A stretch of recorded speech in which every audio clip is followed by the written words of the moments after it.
Mais je dois dire que la famille comparée, c'est une famille famille mafieuse, on va dire. Parce que ce que peu de gens savent, parce qu'on parle beaucoup du pouvoir politique de Blaise Compaoré.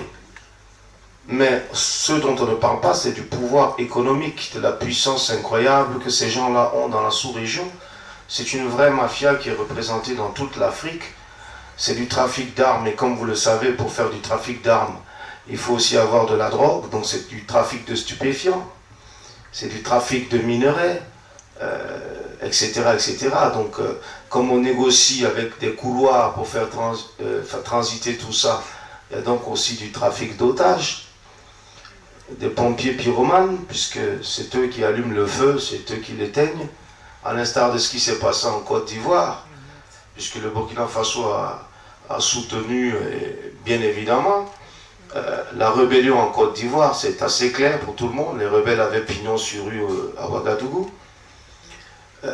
Blaise a aussi soutenu, sinon même organisé et fomenté des coups d'État comme celui du Mali. Ce n'est pas un hasard si des gens comme Dadis Camara se retrouvent au Burkina Faso, à leur aise. Il y a eu aussi des transactions. Pourquoi Dadis Camara est à Ouagadougou? Parce que je pense que Blaise Compaoré avait besoin des services de Dadis, notamment du port de la Guinée. Dans tous les cas, c'est une vraie mafia qui s'est installée. Et aujourd'hui, effectivement, comme le frangin disait, Blaise est obligé de manger, pas de la tchéké, mais du garba. Ça fait encore plus mal. À Abidjan. Et effectivement, plus le temps passe, et plus les écoutilles restent fermées, et plus ce business-là en souffre, parce qu'ils ont les assurances, ils ont les banques, ils ont les mines, ils ont l'immobilier, ils ont tout en fait. Et donc à chaque jour qui passe, c'est énormément d'argent perdu pour ces gens-là, énormément de pouvoir. Donc on comprend pourquoi le RSP est resté aussi longtemps le bras armé de cette entreprise, en même temps que le CDP, NAFA et compagnie. Donc, au nom de cette dynastie, ils n'ont pas hésité à sacrifier la liberté du peuple burkinabé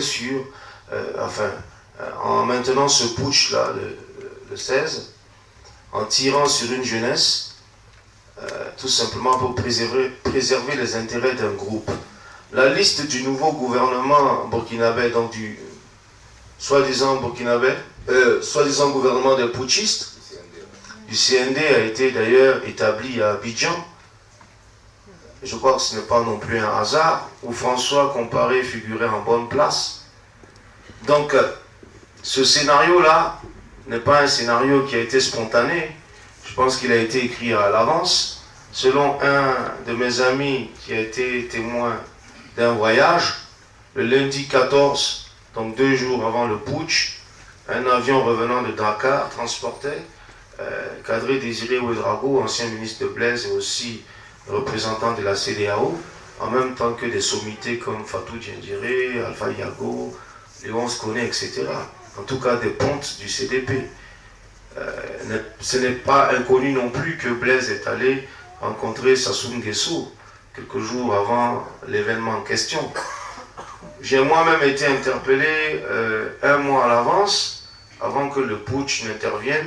On m'a demandé de m'exiler et de partir à l'étranger parce que j'étais particulièrement ciblé et que je risquais de perdre la vie. Bien évidemment, j'ai refusé parce que nous avons des obligations.